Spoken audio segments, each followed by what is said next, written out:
الله. اليوم حلقتنا عن كاظم الساهر وماجد المهندس.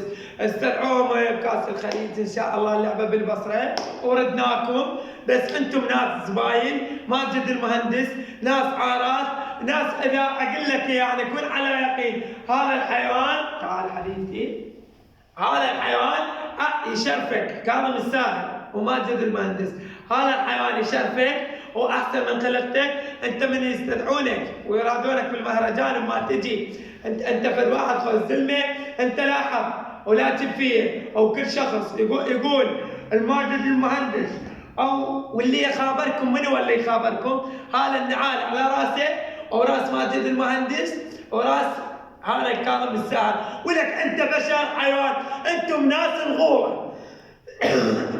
ابوكم ما مسمى بيكم بالرحمن، ناس ولكم انتم زباين. العب تحدي ويا ماجد المهندس الى هويته عراقيه، العب تحدي الى هويه كاظم الساهر هويته عراقيه. العراق ما يلف زباين وانتم زباين. ماجد المهندس وكاظم الساهر دليل راسه بال44 وبالنعال، ولك انت بشر حيوان.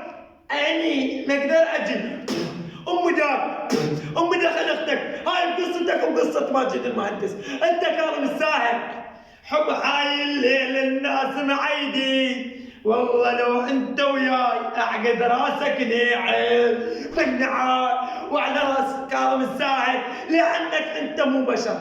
عمي عراقيين جيبوا هذا ساعدون السعد اللي يخط بصف الاستكانه اللي يسع 10,000 صمون، ولا تجيبون هذا الزباله، لا كاظم الساهر ولا ذاك العار، والله ساعدون الساعد اشرف منكم.